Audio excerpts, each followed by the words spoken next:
En este video vamos a hablar de algunas consideraciones necesarias a tomar en cuenta cuando realizamos el diagrama fasorial de la máquina sincrónica de polos salientes. Lo primero que tenemos que tener en cuenta es que los ángulos son positivos si se miden en sentido antihorario con respecto al eje real. Entonces, trabajando con los ejes coordenados de números complejos, donde el eje de las X corresponde a la parte real y el eje de las Y a la parte imaginaria, debemos tener presente que entre el eje Q y el eje D hay una rotación de 90 grados en retraso, es decir, menos 90 grados, porque el eje D está detrás del eje Q.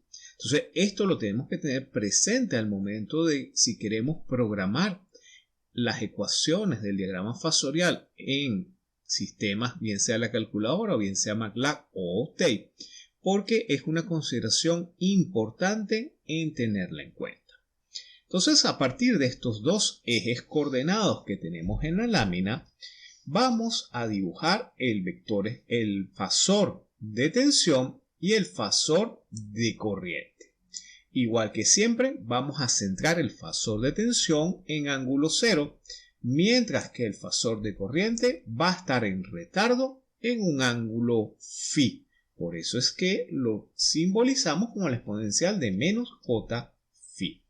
Entonces, haciendo la representación en el diagrama vectorial que acabamos de realizar, tenemos que el vector de tensión coincide con el eje de las X, mientras que el vector de corriente está en retraso en un ángulo phi, como lo muestra la lámina.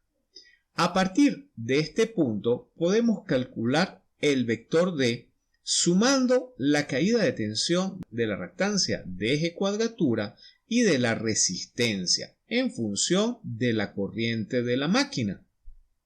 Entonces podemos calcular D como BE más RE más JXQ por IE.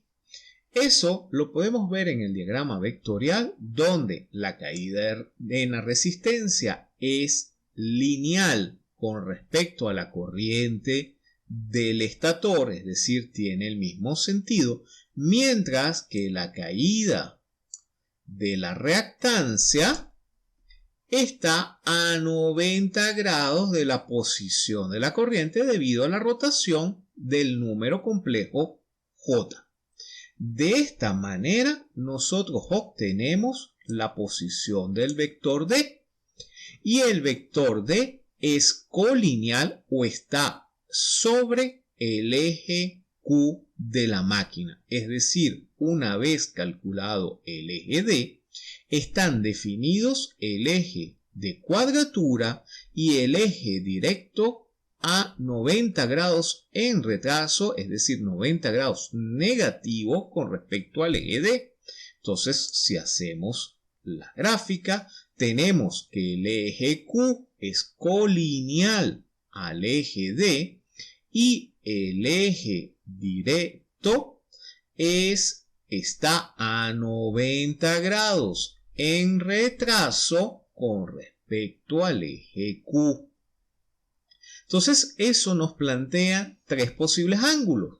Delta, que es el ángulo de carga, que es el vector o el ángulo que existe entre la tensión del estator y el eje cuadratura de la máquina. Phi, el ángulo entre la tensión y la corriente, y el ángulo que existe entre la corriente y el eje directo, que viene dado por pi medios, que es el ángulo completo entre el vector D y el vector Q, menos el ángulo phi, menos el ángulo delta.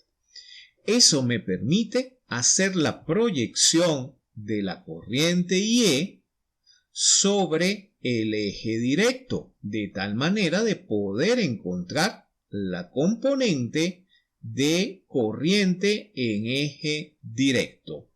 Y eso lo realizamos mediante la proyección del vector sobre el eje directo.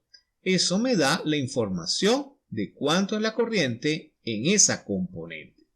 La podemos calcular matemáticamente a partir de la expresión que vemos en la lámina, menos J de la proyección, que es IE seno de delta más phi, debido a el pi medio que tenemos, que vuelve la transformación en seno, multiplicado por E a la menos J delta, que es la proyección sobre el eje cuadratura, y el menos J hace la rotación al eje directo.